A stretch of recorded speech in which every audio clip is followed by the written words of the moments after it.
Pemirsa, dalam workshop wartawan yang digelar Badan Pusat Statistik Papua Barat diberikan 3 materi. 2 diantaranya adalah tentang portal kolaborasi Kasuari berseri dan materi tentang storytelling yang intinya menyajikan data kepada pemangku kepentingan dan juga masyarakat melalui penyajian cerita sederhana, namun gampang dicerna dan dipahami melalui satu portal yang mudah diakses.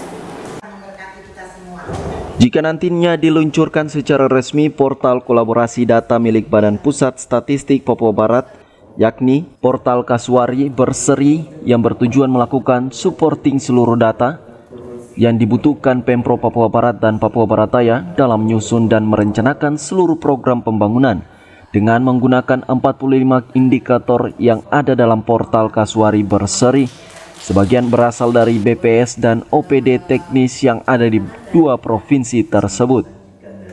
Jika dirasa memudahkan dan perlu bagi penyusunan rencana pembangunan jangka panjang dan jangka menengah, dapat saja portal milik BPS Papua Barat ini direplikasi oleh pemerintah daerah lainnya dalam penyusunan rencana pembangunan daerah mereka. Selain itu, jika portal berita yang sedang dalam tahap penyempurnaan ini diluncurkan, akan sangat berguna bagi akademisi dan mahasiswa dalam menyusun skripsi atau tesis mereka karena memuat data-data yang lengkap dari Pemprov Papua Barat dan Papua Barat Daya. Isinya itu untuk mensupport data-data yang dibutuhkan oleh pemerintah Provinsi Papua Barat dan Papua Barat Daya di dalam menyusun, merencanakan program-program pembangunan yang fokus pada visi, di mana isinya nanti itu ada sekitar 45 indikator. Mungkin sebagian besar nanti datanya itu berasal dari BPS, tetapi data-data yang lain juga disupport oleh OPD-OPD teknis yang ada di pemerintah Provinsi Papua Barat dan Papua Barat Daya. Jadi ini lebih ke lokal ya Bu ya? Maksudnya ke lokal Provinsi Papua Barat dan Papua Barat Daya? Iya, isinya di dalam memang lokal untuk Provinsi Papua Barat, Papua Barat Daya. Dan mungkin untuk jangka panjang bisa saja direplikasi oleh pemerintah-pemerintah provinsi yang lain kalau memang dirasa itu sangat diperlukan oleh pemerintah provinsi dalam penyusunan RPJMD, RPJPD, dan RKPD.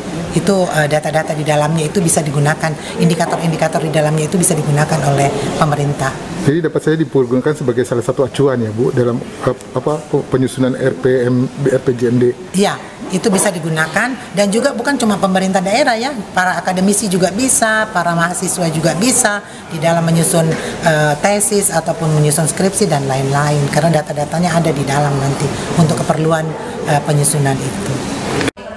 Materi lain yang disajikan pada workshop wartawan adalah tentang storytelling yang bertujuan bukan saja menyajikan informasi data, namun akan memudahkan pembaca memahami dan mengerti isi dari informasi tersebut melalui penyajian data yang dikemas dalam story atau cerita sederhana yang ringkas, padat, namun mengulas secara jelas maksud dan tujuan yang diinginkan dengan berfokus pada data yang disajikan.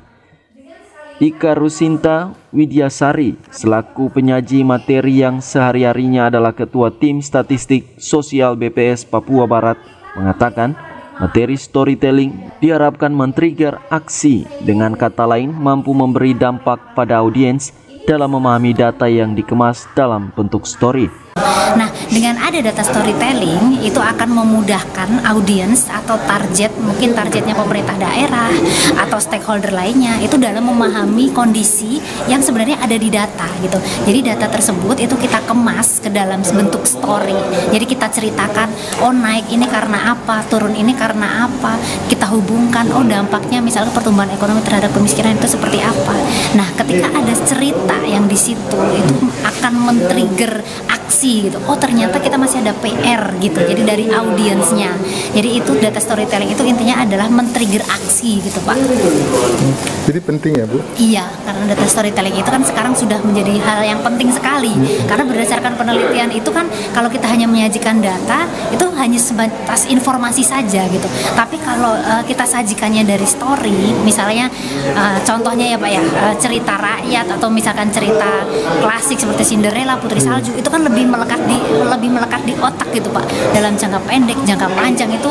Nah, itulah yang biasanya diadopsi oleh para psikolog kognitif, kemudian sekarang oleh perusahaan-perusahaan itu untuk menyajikan data gitu. Jadi data itu tidak hanya ditampilkan selesai gitu, tapi data tersebut bagaimana data tersebut dikemas membentuk sebuah cerita yang menggambarkan data itu, sehingga dari cerita tersebut ada sebuah kebijakan atau action yang dilakukan oleh si target audiens yang kita inginkan begitu.